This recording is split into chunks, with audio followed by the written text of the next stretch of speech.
አሁንም ያልተቋረጠው የጎጃም ቀጠና ትንቅንቅ እንደቀጠለ ነው። የአገዛዙ ጀነራሎች ፕሮፓጋንዳ ሪፖርቱ 4 ኪሎ ሳይደርስ ፋኖ ከተሞችን ተቆጣጥሯል። በደፈጣና በመልሶ ማጥቃት ወታደራዊ ስልት እየገቡ ያሉት የፋኖ አባላቱ ለሰራዊቱ የእግር እሳት ሆነዋል። ከግንባር በርካታ ዝርዝር መረጃዎችን ይዘናል፣ እናስደምጣችኋለን።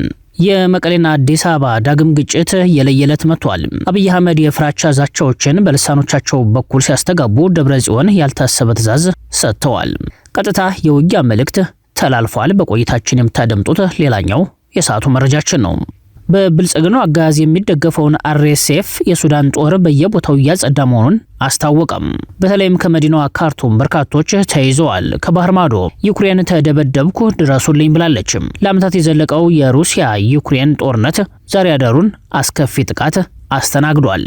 ሰላም ጤና ፍቅር የምንመኝላችሁ ውድ የብላክ ላይን ሚዲያ ቤተሰቦቻችን እናንተን ይመጥናሉ ብለን ያሰብናቸውን የተመረጡ ዕለታዊ የግንባርና ወቅታዊ መረጃዎችን ወደ እናንተ ይዘን ቀርበናል። ቻናሉን ሰብስክራይብ በማድረግ ቤተሰብ እንድትሆኑን እየጋበዝን ወደ መረጃዎቹ እናመራለን። በምስራቅ አማራና በጎጃም ግንባሮች ያገዛዙ ጦር ክፉኛ ተመቷል።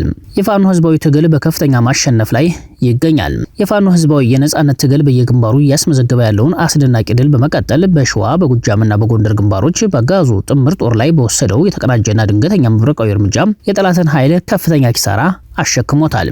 የአፋብን ሸዋ ጠቅላይ ግዛት አሳምነው እዝ መሐመድ ቢሆነኝ ኮር ወንዱ አስቻለው ደሴ ክፍለ ጦር በሸዋ መንዛ አውራጃ በብልጽግና ጥምር ጦር ላይ መብረቃዊና ድንገተኛ እርምጃ ወስዷል። የኮር ሚዲያና ኮሙኒኬሽን እንዳረጋገጠው ከሞላሌ ወደ መሃል ሜዳ በመንቀሳቀስ ላይ በነበረው የብልጽግና ኮማንዶ ጦር ላይ አገዋ በተባለ ልዩ ስፍራ የወንዱ አስቻለው ደሴ ክፍለ ጦር 3ኛ ሻለቃ ቃኞች በተጠና ወታደራዊ ስልት ባካሄዱት ደፈጣ በጠላት ኃይል ላይ ከፍተኛ የውድመትና የሙትና የቁስለኛ ጉዳት ማድረስ ተችሏል። በጎጃም በደጋ ዳሞት ያጋዙ ሬጅመንት ሙሉ በሙሉ ተደምስሷል። ማቻከል በፋኖ ቁጥጥር ስር ገብታለች። በጎጃም ግንባር የቀይ ባህር አስመላሽ ሰራዊቱን ይዞ ደጋማውን ክፍል ደጋ ዳሞትንና ጮቄ ለመቆጣጠር ያለመው ያጋዙ ጦር በፋኖ ተዋጊዎች አይቀሬ ሽንፈት ደርሶበታል። ሐምሌ 12 2018 ዓ.ም ከጠዋቱ 4:15 ላይ ከደጋ ዳሞት ወረዳ ሐሙስ ገበያ ቀበሌ ወደ ጫቶ አርካ ቀበሌ ለአሰሳ ተልኮ የነበረውን አንድ ሙሉ ሬጅመንት ፋኖች በደፈጣ ሙሉ በሙሉ ወደማይቀረው ሸኝተውታል። በርካታ የሰራዊት አባላት በህይወት ከተማረኩበት ባሻገር ብሬን፣ ክላሽ፣ ሽጉጥ፣ ቦምብና በርካታ የደረት ትጥቅ በፋኖ እጅ ገብቷል። በዚሁ ዕለት ምሽት የቴዎድሮስ ዕዝ ተዋጊዎች የማቻከል ደጋሰኝ ከተማ ሙሉ በሙሉ በቁጥጥራቸው ስር መዋላቸውን አብስረዋል። በሌላ በኩል አገዛዙ በሽንፈቱ ተስፋ በመቁረጥ በንጹሃን ገበሬዎች ላይ የመድፍ ድብደባ ፈጸመ። የአብይ አህመድ ሰራዊት በግንባር መዋጋት አቅቶት መሸሹን ተከትሎ የበቀል በትሩን በንጹሃን አባወራዎች ላይ አሳርፏል። በቢቡኝ ወረዳ ብቻ ከ70 በላይ ኢላማ ቢስ የመድፍ ድብደባ የፈጸመ ሲሆን ሁለቱ ፍንዳታዎች በገበሬዎች ቤት ላይ በመውደቃቸው የሁለት አባወራ አባላትን ጨምሮ 5 ንጹሃን ዜጎች ህይወት ማለፉን መዘገባችን ይታወሳል። ይህም ያገዛዙን ሰራዊት ሰብአዊነት የጎደለውና የተስፋ መቁረጥ ደረጃ የሚያሳይ ነው ሲሉ ወታደራዊ ተንታኞች አስረድተዋል። ይህ በእንዲህ እንዳለ ያገዛዙ ጦር የደረሰበትን የሰው ኃይል እጥረት ለመሸፈን በሚኒሻዎች ላይ ያደረገ ያለውን እገታና ማስገደድ አጠናክሮ ቀጥሏል። ሐምሌ 12 ቀን ከቀኑ 11:30 በቋራ ወረዳ እስካሁን በጥርንፍ ቆይተው የነበሩ የቋራ ወረዳ ሚኒሻዎች አሁን የእርሻ ወቅት ነው፣ እርስ በርስ አንዋጋም፣ ወደ ቤታችን እንመለሳለን በማለታቸው የመከላከያ ሰራዊቱ ከበባ በማድረግ በኃይል በመኪና እንደጫኗቸውና ከሚኒሻዎቹ መካከል በድብደባ ጉዳት እንደደረሰ ተሰምቷል።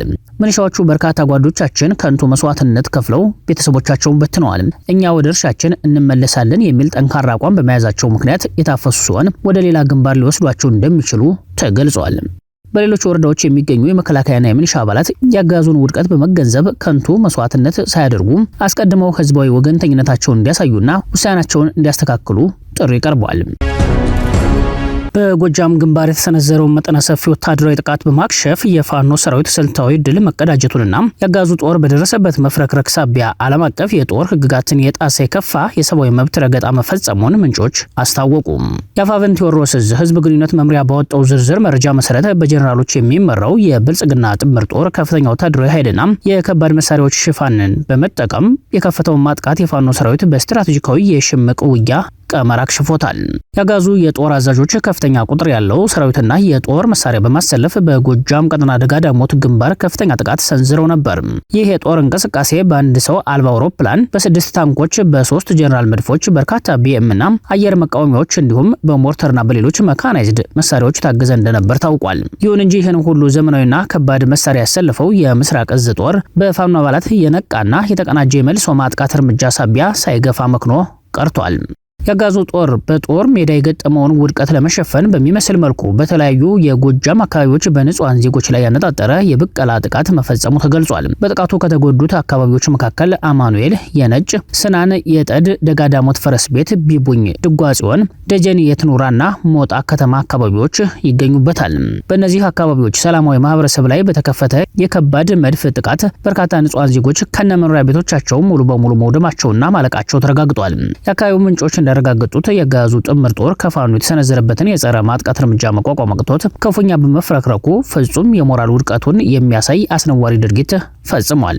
ከሰሞኑ የ12ኛ ክፍል ብሔራዊ ፈተና አጠናቀው ወደ ቤተሰቦቻቸው በመመለስ ላይ የነበሩ ተማሪዎችንና ህጻናትን አፍኖ ወደ ምሽግ በማስገባት ለጥይት መከላከያ ጋሻነት ተጠቅሞባቸዋል የሚለው መረጃ የአካባቢው ምንጮች አጠናክረውታል። ይህ ድርጊት ቀደም ሲል በወሎ ቀጠና ህጻናትን በማገትና የህዝብ ማመላለሻ ተሽከርካሪዎችን በማቆም ተሳፋሪዎችን የጦር ጋሻ ካደረገበት አስነዋሪ ታሪክ ጋር ተመሳሳይ መሆኑ ተመላክቷል። ድርጊቱ ዓለም አቀፍ የጦር ህግጋትና የጄኔቫ ኮንቬንሽንን በግልጽ የጣሰ በመሆኑ በአደባባይ ተጠያቂነትን የሚያስከትል ከባድ የጦር ወንጀል መሆኑ ተገልጿል። ይህ በእንዲህ እንዳለ የፋኖ ሰራዊት ለህዝቡ ያለውን ክብርና የሞራል ልዕልና በመገንዘብ የአገዛዙ ጦር የንጹሃንን ህይወት ለአደጋ በማጋለጥ ወታደራዊ ጠቀሜታ ለማግኘት የሞከረው ስልት ሙሉ በሙሉ እንዲከሽፍ ማድረጉ ተረጋግጧል። በጀነራል መሐመድ ተሰማና በሌሎች ከፍተኛ ጀነራሎች የሚመራው አገዛዝ ፋኖን እንደመሰስን በማለት የሚያሰራጨው መረጃ ፍጹም ከእውነት የራቀ ደረቅ ፕሮፓጋንዳ ነው ሲል የዙ ህዝብ ግንኙነት መምሪያ አጣጥሎታል። የፋኖ ሰራዊት ወታደራዊ ጥበብንና የህዝባዊ ህልውና ትግል ስልትን ጠንቅቀው በሚያውቁ የጦር መሪዎችና ፖለቲከኞች የሚመራ ተቋም መሆኑ ተገልጿል። በመሆኑም የሽምቅ ውጊያ መርሆችን በመጠቀም ቦታዎችን የሚይዘውና የሚለቀው በራሱ ወታደራዊ ቀመርና ስልት ብቻ ነው ሲል የፋኖ አመራሩ አስረድቷል። በፈለገው ሰዓትና ቦታ ጠላትን የማጥቃትና የመቆጣጠር ሙሉ አቅም አለው ያለው የህዝብ ግንኙነቱ መረጃም በትላንት ጠላትን ወደ ምንፈልገው ቀለበት በማስገባት ወደ ሰንሰለታማው የጮቄ ተራራ ቢቡኝ ወረዳ በመሳብ ከፍተኛ ኃይል እየሸኘንበት እንገኛለን ሲል ጨምሯል።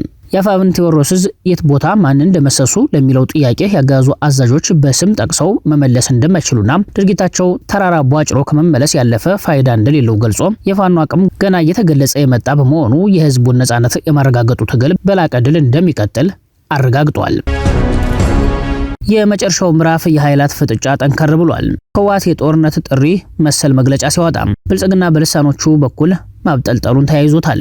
በኢትዮጵያ ፖለቲካ ውስጥ ዳግም ከፍተኛ ውጥረት ማንዣበቡን የሚያሳዩ ክስተቶች ተባብሰው ቀጥለዋል። የህዝባዊ ወያኔ ሓርነት ትግራይ ህወሓት ሊቀመንበር ዶክተር ደብረጽዮን ገብረ ሚካኤል በትግራይ ክልል ርዕሰ መዲና መቀሌ ላይ ካደረጉት ጠንከር ያለ ንግግር ማግስት በ4 ኪሎ ብልጽግና ልሳኖች በኩል የሚሰነዘሩ የትችትና የማጣጣል ዘመቻዎች በከፍተኛ ሁኔታ ጨምረዋል። ሐምሌ 12 ቀን 2018 ዓ.ም በመቀሌ ከተማ ከህዝብና ከአመራሩ ጋር የተወያዩት ዶክተር ደብረጽዮን የትግራይ ህዝብ የጭቆና ታሪክ የሌለውና መብቱን ለማስከበር መስዋዕትነት የከፈለ ህዝብ ነው ሲሉ ለ17 ዓመታት በተደረገው የትጥቅ ትግል የደርግ ስርዓት እንዲያበቃ የትግራይ ህዝብ የላቀ ሚና እንደነበረው የገለጹት ሊቀመንበሩ አሁን ግን ህዝቡ ዳግም ህልውናውን አደጋ ላይ የሚጥል ፈተና እንደገጠመው አስገንዝበዋል። ዶክተር ደብረጽዮን በንግግራቸው የፕሪቶሪያውን የሰላም ስምምነት መነሻ በማድረግ የብልጽግናውን አገዛዝ ጠንከር ባለ ቃላት ወንጅለዋል። ስምምነቱ ሲፈረም የትግራይ ሉዓላዊነት ለማረጋገጥ ተፈናቃዮችን ለመመለስና ልማትን ለማምጣት ትልቅ ተስፋ ተጥሎበት የነበረ ቢሆንም የፌዴራል መንግስቱ ግን ስምምነቱን ወደ ጎን በመተው ትግራይን ዳግም ወደ ከበባና ክልከላ እያስገባት ይገኛል ብለዋል። የፌዴራል መንግስቱ በታቀደ ሁኔታ ትግራይን ዳግም ለከፋ አደጋ ለዳግም ጄኖሳይድ እያዘጋጃት ነው ሲሉ ከሰዋል። አሁን ባለንበት ሁኔታ መቀጠል አንችልም ያሉት ዶክተር ደብረጽዮን እንደ ህዝብ የመመከት አቅመን በማደራጀት ህልውናን ለማረጋገጥ የመጨረሻው ምዕራፍ ላይ መደረሱንና ትግሉን ወደ ተጨባጭና ውጤታማ ደረጃ ማሸጋገር እንደሚገባ ሲያወጁ ተደምጠዋል። ይህ የህወሓት መሪ መግለጫ ይፋ መደረጉን ተከትሎ የብልጽግና አገዛዝ ደጋፊ የሆኑ የሚዲያ ልሳኖች፣ የማህበራዊ ሚዲያ አክቲቪስቶችና የፖለቲካ ተንታኞች በህወሓት ላይ የተቀናጀ የስም ማጥፋትና የማብጠልጠል ዘመቻ ከፍተዋል። ህወሓት ከጦርነት አዙሪት መውጣት ያቃተው በሰላም መኖር የማይችልና የትግራይን ወጣት ዳግም ለማስጨረስ የተዘጋጀ ያለ የጦርነት ናፋቂ ኃይል ነው በማለት ፈርጀውታል። የፕሪቶሪያውን ስምምነት ያፈረሰው ራሱ ህወሓት ሙሉ በሙሉ ትጥቅ ባለመፍታቱና በክልሉ ውስጥ ህገወጥ እንቅስቃሴዎችን በማድረጉ ነው በሚል የብልጽግና አገዛዝ እርምጃዎችን ይከላከላሉ። የብልጽግና ልሳኖች እንደሚሞግቱት ከሆነ ዶክተር ደብረጽዮን ይህንን የጦርነት ነጋሪት እየጎሰሙ ያሉት በህወሓት ድርጅታዊ መዋቅር መካከል ያለውን ጥልቅ የውስጥ መከፋፈልና የስልጣን ሽኩቻ ለመሸፈን እንዲሁም የህዝቡን ትኩረት ለማስቀየር ነው ሲሉ ያስረዳሉ። ዶክተር ደብረጽዮን ገብረ ሚካኤል የመጨረሻው የጦርነት ምዕራፍ ላይ ደርሰናል ማለታቸውና የፌዴራል መንግስቱ ፍጹም ለሰላም ዝግጁ አለመሆኑን መግለጻቸው በትግራይና አዲስ አበባ መካከል ያለው ግንኙነት ሙሉ በሙሉ መበላሸቱን ያሳያል። በአንድ በኩል ህወሓት ህልውናዬን ለማስከበር ወደማያወላውል እርምጃ አሸጋግራለሁ እያለ ባለበትም፣ በሌላ በኩል ደግሞ የብልጽግና አገዛዝ የህወሓትን አቅም በማይገልጹ ቃላት እያብጠለጠለና እያጣጣለ መገኘቱ የሰሜን ኢትዮጵያን አካባቢ ዳግም ወደማይፈለግና አስከፊ ጦርነት ቀውስ ውስጥ ሊከተው ይችላል የሚል ስጋት በብዙሃኑ ዘንድ እንዲያድር አድርጓል። በጎረቤት በሱዳን ካርቱም ከ2000 በላይ ተጠርጣሪዎች በቁጥጥር ስር ዋሉ። በወንጀልና በህገወጥ ድርጊቶች ላይ ያተኮረ ሰፊ ዘመቻ ተካሂዷል። በሱዳን ዋና ከተማ ካርቱምና አካባቢዋ የተዛመተውን የወንጀል ድርጊት ለመግታትና ሰላምና ጸጥታን ለማስፈን በሚል በተካሄደ ሰፊ የጸጥታ ዘመቻ ከ2000 በላይ ሰዎች በቁጥጥር ስር መዋላቸውን የሀገሪቱ ፖሊስ ባለስልጣን አስታወቀ። የሱዳን ጦር አብዛኛውን የካርቱም ግዛት ክፍል ከአርኤስኤፍ ነጥቆ በቁጥጥር ስር ከዋለ በኋላ የተከሰተውን የዘረፋ የሌብነትና የጎበዝ አለቃ የወንጀለኞች ቡድን እንቅስቃሴን ለመግታት የመንግስት አቃቢ ህግ የቁጥጥርና የምርመራ ስራውን በበላይነት እየመራ ይገኛል። ለረጅም ጊዜ የዘለቀው የታጠቀ ግጭት በአካባቢው የነበረውን የጸጥታ መዋቅር ሙሉ በሙሉ በማፍረሱ የመሳሪያ መበራከትና የዜጎች ወደ ቀደመ መኖሪያቸው መመለስ ለወንጀል መስፋፋት መንገድ ከፍቶ ነበር። የመሰረታዊ አገልግሎቶች እጥረት ባለበት በዚህ ወቅት የዘረፋና የሌብነት ወንጀሎች በመጨመራቸው የጸጥታ አካላት የተቀናጀ እርምጃ ለመውሰድ ተገደዋል። የሱዳን ፖሊስ ቃል አቀባይ ብርጋዴር ጀነራል ፍታህ አል-ራህማን መሐመድ አልቶም ዘመቻው በተለይም ጀበል አውሊያ፣ ሻርግ አል ኒል፣ ኤልሳልሃ እምባዳ አካባቢዎች ላይ ትኩረት ማድረጉን ገልጸዋል። በእነዚህ አካባቢዎች ጸጥታን ለማስከበር የተቀየሰው አስቸኳይ የደህንነት እቅድ 473 ቋሚ የፍተሻ ጣቢያዎችን በመትከል የተንቀሳቃሽ ፓትሮል ቁጥርን ማሳደግ፣ በካርቱም ግዛት ዙሪያ 5 የደህንነት ከበባዎችን በመዝጋት እየተካሄደ ነው። የጸጥታ አካላቱ እስካሁን ባካሄዱት ዘመቻ በርካታ አዎንታዊ ውጤቶች መመዝገባቸውን ገልጸዋል። 362 መዝገቦች ተከፍተው ምርመራ እየተደረገባቸው ይገኛል። ከ2700 በላይ የተዘረፉ የኤሌክትሮኒክስ እቃዎች፣ ኮምፒውተሮችና የቤት እቃዎች ተመላሽ ሆነዋል። በጀበል አውሊያ አካባቢ ህዝብን ያሸብር የነበረ ቡድን ተደምስሷል። አደንዛዥ እጾችም ተይዘዋል። ከ23000 በላይ ህገወጥ መጠለያዎች እንዲፈርሱ ተደርጓል። 33 ተጠርጣሪዎች ከነሞተር ብስክሌቶቻቸው ተይዘው ፍርድ ቤት ለማቅረብ ዝግጅት እየተደረገ ነው ሲል ሱዳን ትሪቡን ዘግቧል። ከወንጀል መከላከል ጎን ለጎን የህገ ወጥ ስደትና ነዋሪነት ቁጥጥር እየተደረገ ሲሆን የቪዛና የነዋሪነት ህግ የጣሱ 365 የውጭ ሀገር ዜጎች ተይዘው ከሀገር እንዲወጡ ተደርገዋል። 165 ስደተኞች ደግሞ ወደ ተዘጋጁላቸው ህጋዊ የቁጥጥር ካምፖች እንዲመለሱ ተደርጓል። ይህ ሰፊ ዘመቻ በካርቱም ከተማ አስተማማኝ ሰላም እስኪሰፍንና መደበኛ የህዝብ እንቅስቃሴ እስኪመለስ ድረስ ተጠናክሮ እንደሚቀጥል የፖሊስ ባለስልጣናት አስታውቀዋል። በአብይ አህመድ የሚደገፈው አርኤስኤፍ በሱዳን መደበኛ ሰራዊት የበላይነት ተወስዶበት ከሀገር እየሸሸ መሆኑን ተከትሎ በካርቱምና በርካታ ቦታዎች ላይ በዚህ ቡድን የተደራጁ ዘራፊዎች ላይ ነው የማጽዳት ስራ እየተሰራ ያለው። በዩክሬን ከተሞች ላይ የታወጀው የሩሲያ የሚሳኤል ማዕበል ኪየቭን ጨምሮ በርካታ አካባቢዎችን ደብድቧል።